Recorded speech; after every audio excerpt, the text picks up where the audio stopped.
Bueno, buenas tardes, gente. La idea de hoy era avanzar un poco con la otra parte del tema 6, que tiene que ver con la clasificación digital de imágenes. Yo les decía que en esta unidad ustedes comenzaban a sacarle el mayor provecho a las imágenes satelitales, que lo que veníamos haciendo hasta aquí era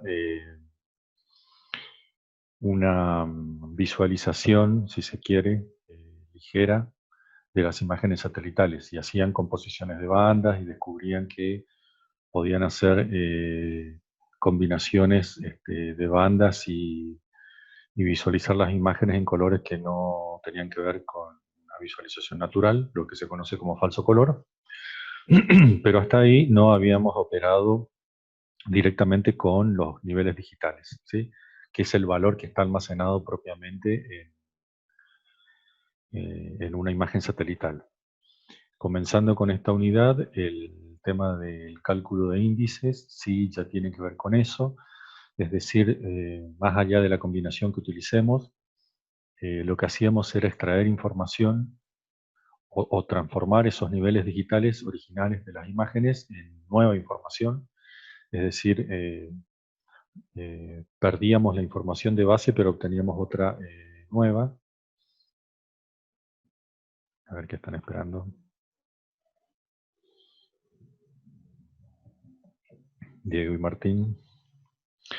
Decíamos que se perdía esa información original, pero ganábamos en una nueva información. Y el ejemplo es el cálculo de los índices normalizados de vegetación, el NDVI, el cálculo del índice de agua, que yo les mostré rápidamente en Snap, y otros como, por ejemplo, eh,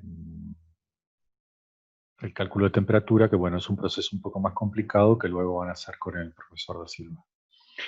Pero bueno, la otra parte de esa historia es realizar clasificación digital de las imágenes satelitales, que es uno de los procesos más comunes, ¿sí? Es uno de los más utilizados, porque muchísima gente utiliza clasificación digital para extraer nueva información, ¿sí? Así que bueno, vamos a comenzar con ese tema. No va a ser muy extensa la clase, como les había comentado hoy en el otro video, pero es importante ya que avancemos con esto porque para que se comprenda mejor este tema yo les voy a dar una actividad práctica, pero que tiene que ver con la teoría, que se los voy a comentar al final de la clase.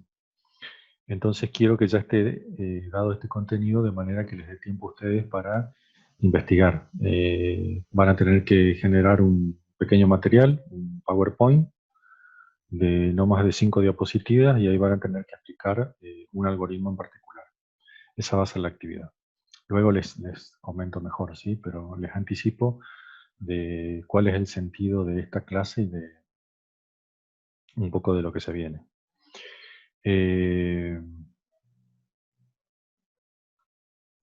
A ver si minimizo. Ahí. Entonces, esta clasificación digital de imágenes satelitales, bueno, es una de las etapas finales que se suelen aplicar al tratamiento digital de las imágenes. Como producto final, lo que se obtiene es una cartografía temática, también se conoce como inventario de categorías, que describen o caracterizan al territorio, ¿sí? Esa es una actividad muy usual en geografía. La clasificación es muy utilizada en nuestra ciencia, ¿sí? Se clasifican geoformas, se clasifican tipos de redes hidrográficas, se clasifican formas de vegetación, en fin. La clasificación es muy utilizada en nuestra ciencia y aquí no es la excepción. También se utiliza mucho para separar y discriminar coberturas en la superficie terrestre. Básicamente los clasificadores se dividen en dos grandes grupos, los supervisados y los no supervisados. Cada uno sigue un camino diferente, pero también tienen cuestiones en común. Entonces, básicamente lo que tenemos acá es un conjunto de imágenes satelitales donde se dividen en bandas que ustedes ya las conocen. Cada una de las bandas contiene información de un rango espectral particular. Normalmente las primeras corresponden al visible y luego al infrarrojo. De la combinación de esas bandas nosotros obtenemos una imagen original en una composición de bandas X, pero bueno, hay una idea de extraer la información. ¿Para qué se clasifica? Bueno, porque se utiliza un proceso que podríamos definirlo como más objetivo, es decir, eh, esto yo les decía que tenía que ver con la interpretación visual de las imágenes, el práctico que hicieron anteriormente, donde identificaban áreas homogéneas y las dibujaban en pantalla, ¿no es cierto? Eso tiene el problema de la subjetividad, porque algo así es lo que habían hecho, ¿sí? Ustedes digitalizaron en pantalla y dijeron, bueno, esto es la categoría A y esto es la categoría, por ejemplo, la B y el resto es la categoría C, ¿sí?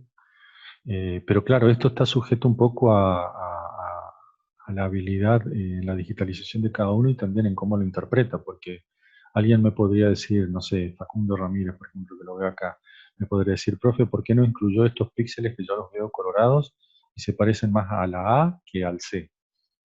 Y alguien me podría decir, bueno, pero acá también hay un grupo de píxeles que reflejan como un morado o violeta, que evidentemente no son lo mismo que estos píxeles rojos. Bueno, entonces esa interpretación visual, si se quiere, con la carga de subjetividad que tiene, se trata de anular con la clasificación automática, ¿sí? Entonces, lo que obtenemos a partir de los clasificadores son clases de las categorías que nosotros definimos y tienen cierto grado de objetividad al momento de definirlos. Igual puede tener problemas, como ya vamos a ver, eh, pero es un camino distinto. Yo no diría que es mejor que el visual, yo diría que es un complemento, o que ambos son complementarios, la interpretación visual y la clasificación digital. Como les decía, más allá de que se trabaje con clasificación supervisada o no supervisada, tienen algunos elementos en común. Por ejemplo, en la fase de entrenamiento, lo que se realiza es una definición de las categorías que queremos clasificar. Bueno, agua, suelo, área urbana, depende de lo que tengamos en nuestra imagen. Luego viene la fase de asignación, que es la agrupación de píxeles para cada una de las categorías definidas en la fase A. Y por último, la comprobación o verificación del resultado de esas categorías, que se deben comprobar con el grado de acuerdo entre la clasificación y la verdad en terreno. Esta verificación, perdón, de verdad en terreno, siempre tiene que realizarse porque, más allá de que es un proceso objetivo, como les dije, no deja de estar sujeto a problemas eh, en la asignación de píxeles. Acuérdense que eh, hace rápido el cálculo, es rápido para eso, pero a veces puede fallar en la delimitación, en la generación de límites entre una cobertura y la otra. Por ahí el ojo humano en ese sentido es mejor. Pero bueno, por eso tenemos que utilizar verdad en terreno para comprobar cualquier tipo de inconveniente que nos pueda traer la clasificación automática. Bueno, en la fase, en la 1, en la que se definen las categorías o la leyenda, lo que hacemos es identificar esas clases que queremos discriminar. Se denominan clases informacionales. Es como una leyenda en el mapa y tienen cierta correspondencia con las clases espectrales de los niveles digitales. Entonces, aquí como vemos en la izquierda tenemos esas clases informacionales donde identificamos las categorías que nosotros vemos en la imagen. Agua, vegetación, suelo urbano, eh, suelo, área urbana, cultivo. Y luego viene la asignación de los píxeles. Esto es algo que ustedes no lo ven. En lo que sí interviene por ahí el ser humano es en esta parte de definición de categorías. Pero luego esta es una asignación automática que normalmente se realiza por algún algoritmo. Eh, Estos valores en realidad son rangos de niveles digitales. Por ejemplo, de 0 a 20 va para el agua, 50 a 80 para vegetación, etc. Les aclaro que la asignación entre categorías y niveles digitales puede ser de uno a varios o de varios a uno. ¿Eso qué significa? Por ejemplo, en el caso de vegetación, ustedes pueden llegar a tener 3 categorías, ¿sí? Si tenemos en cuenta la clasificación básica eh, vista en biogeografía, pueden tener, por ejemplo, herbáceas, arbustivas y arbóreas, en función a lo que es la altura del vegetal. Entonces, puedo tener distintos niveles digitales para cada una de esas categorías, ¿sí? Todo depende de lo que yo quiera identificar en la imagen. Bueno, como les dije, los clasificadores tienen dos grandes categorías, los supervisados y los no supervisados. Vamos primero con los de la derecha, los no supervisados. Son los más comunes, es el camino y el método más rápido, uno de los más utilizados, por lo menos cuando estamos comenzando en este campo de los sensores remotos. ¿Por qué? Porque, bueno, no necesita conocer el terreno a estudiar. Es decir, eh, puede venir una persona de, no sé, de Santa Cruz y puede clasificar las coberturas del Chaco, sí puede hacerlo. No necesariamente tiene que conocer el lugar donde va a clasificar. Se asume que los niveles digitales forman agrupaciones homogéneas de píxeles que tienen un comportamiento espectral semejante. Para definir cada grupo se tienen en cuenta dos criterios: la similitud entre los píxeles y el proceso de agrupamiento. Esta similitud tiene que ver con qué tan parecidos son los niveles digitales, ¿sí? Y por último, este método no supervisado requiere de bastantes cálculos con respecto al procesamiento en la CPU, ¿no? En la PC, nos referimos a eso.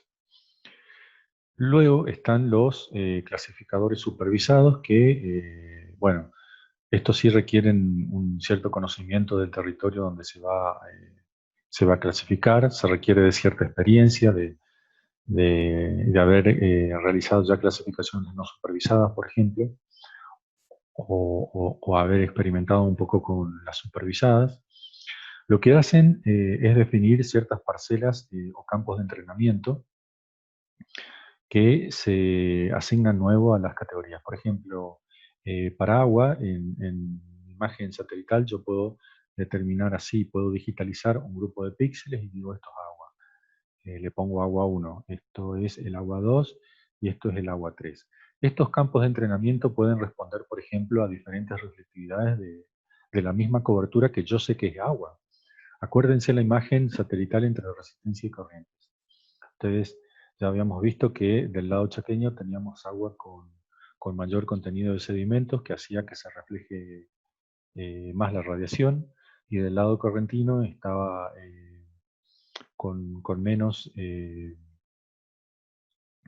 contenido de sedimentos del agua, la luz absorbía, penetraba y era absorbida en mayor cantidad. Entonces, la reflectividad de ambas riberas era muy distinta, pero nosotros sabemos que es agua.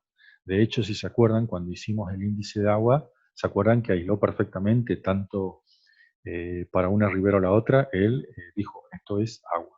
Bien.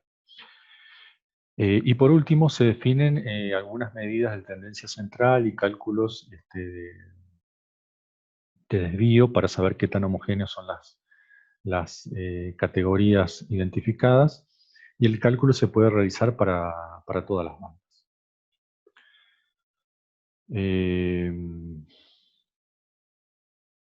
Bien, en esta fase de asignación de los píxeles a los niveles digitales, lo que se hace básicamente es asignar cada uno de los píxeles de la imagen a una determinada categoría. ¿Y esto cómo se realiza? Bueno, básicamente por algún algoritmo de clasificación. Acá yo les menciono tres y les voy a explicar brevemente estos tres, pero tienen que saber que hay más. De hecho, el práctico que les voy a dar se trata justamente de estos algoritmos, donde ustedes van a tener que investigar cómo trabaja cada uno de ellos. Yo puse acá tres porque son de los más utilizados y corresponden a métodos de supervisados. Estos son el de mínima distancia, el de paralelepípedos y el de máxima probabilidad. Entre los no supervisados están Isodata y K-means, bueno, que también se utilizan, pero estarían dentro del grupo de los no supervisados. Bueno, el método de mínima distancia básicamente lo que hace es trabajar en un plano bidimensional, por ejemplo, entre dos bandas, los niveles digitales de la banda 4 y la 3, en donde esas clases o categorías corresponden a los campos de entrenamiento que yo dibujé en la imagen satelital, ¿sí? Las muestras que tomé. ¿Sí? Serían esas tres clases. Y luego la asignación de los píxeles se hace en función a la mínima distancia euclidiana, es decir, en línea recta. Línea recta en el plano de los números, ¿sí? No estamos hablando del territorio. Entonces, este píxel, por ejemplo, va a ser asignado a la clase número 3 porque la distancia es mínima a esta clase con respecto a la clase 1 y a la clase 2. ¿Sí? Y así sucesivamente el algoritmo va calculando la distancia para cada uno de los píxeles a estas clases hasta que termina de asignarlos completamente. El segundo método es el de paralelepípedos, donde en vez de trabajar con funciones de mínima distancia, lo que hace es trabajar con una figura geométrica que es el paralelepípedo, y en función a esto asigna los píxeles, es decir, de la muestra dibuja un paralelepípedo y todo lo que están incluidos dentro de esa figura son asignados a una clase correspondiente. Esto funciona bien cuando las clases tienen buena separabilidad espectral, pero como por ejemplo en el punto P1, el píxel 1 es asignado a la clase 3 seguro. Pero ¿qué pasa si yo tengo un píxel acá? En esta, a ver si cambio el puntero. Si yo tengo, perdón, ¿qué pasa si yo tengo, bueno, no quiero dibujar ahora por eso. ¿Qué pasa si yo tengo un píxel acá en esta zona gris entre la clase 3 y la 2? Bueno, va a haber un conflicto porque no sabemos para qué categoría finalmente va a ser aceptada y eso puede generar problemas en la clasificación final, en el resultado. El otro método tiene que ver con el de máxima probabilidad, donde en este caso no se calculan distancias, sino probabilidades. Y esas probabilidades se calculan para todos los píxeles a todas las clases que yo voy a trabajar, ¿sí? Entonces, en el caso del píxel 1, es asignado a la clase 3 porque la probabilidad de parecerse a los píxeles de la clase 3 es la más alta. Sin embargo, también existe una probabilidad de que pueda ir a la clase 2 o a la clase 1. Pero claro, en ese caso la probabilidad es mínima. Siempre acá el algoritmo termina asignando el píxel a donde tiene la mayor probabilidad calculada. ¿Sí? Bueno, y en la fase de asignación lo que ocurre es que justamente por alguno u otro método se genera una nueva imagen con categorías. Categorías que describen esas clases informacionales y no tienen más los niveles digitales, ¿sí? Por lo tanto, los resultados obtenidos se pueden presentar como un resultado cartográfico, como productos estadísticos. Hoy yo les ponía como ejemplo de utilidad de este tipo de análisis, es que, ¿qué pasa si el gobernador de Corrientes, Gustavo Valdés, le pide a uno de ustedes, sobre todo los que viven ahí en la provincia de Corrientes, que le diga la superficie exacta de superficie de bosque implantado? ¿Sí? Lo que pueden hacer es trabajar con clasificaciones, toman muestras de las áreas donde ustedes saben que tienen eh, bosque implantado, que normalmente en la provincia de Corrientes es pino y eucalipto, y finalmente obtienen un mapa con categorías. Bueno, como ustedes saben que cada píxel tiene una resolución espacial y yo puedo calcular la superficie de ese píxel, luego multiplico esa superficie por la cantidad de píxeles y obtengo la superficie de la clase, de la categoría, ¿sí? Entonces tranquilamente puedo responder a esa pregunta diciéndole, bueno, existen tal superficie de pino y de eucaliptos. Incluso los procesadores digitales permiten convertir a unidades que estamos más acostumbrados a trabajar en geografía, como hectáreas o kilómetros cuadrados. Eh, Así que bueno, eso es un poco, bueno, el análisis multitemporal. Esto vamos a dejar. Vamos a dejar acá. Hasta acá es lo que yo quería comentarles de,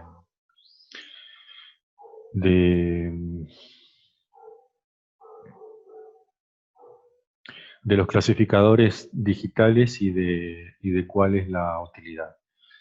Eh, lo que voy a hacer es preguntarle bien al profesor Da Silva, porque yo tengo unos grupos que no sé si siguen funcionando así. Me parece que hay gente que abandonó. Entonces, una vez que tengo definidos los grupos, voy a hacer una asignación un poco arbitraria de los algoritmos que quiero que investiguen, ¿sí? Va a ser arbitraria para que no estemos perdiendo tiempo en que yo quiero tal cosa, no el otro. Es una pérdida de tiempo sin sentido. Lo importante es que cada uno pueda investigar y trabajar un algoritmo. Les voy a pedir que investiguen, que vean cómo funciona, que sean capaces de explicarlo y describirlo en una diapositiva. O en un Power, digamos, que no supere las 5 diapositivas. Y todos van a tener que hacerla porque luego es el material que vamos a compartir para el tercer parcial. Entonces, tiene que estar bien hecho y chequeado la información del trabajo que hagan sobre cada algoritmo, porque piensen que luego un compañero va a estudiar con el Power de ustedes. En el transcurso de hoy o de mañana ya les voy a estar enviando por el aula virtual el- la distribución de los grupos y de los algoritmos. Y bueno, recuerden que sobre estos algoritmos pueden investigar o en QGIS o en Snap, que son los software que vamos a utilizar para este tipo de análisis.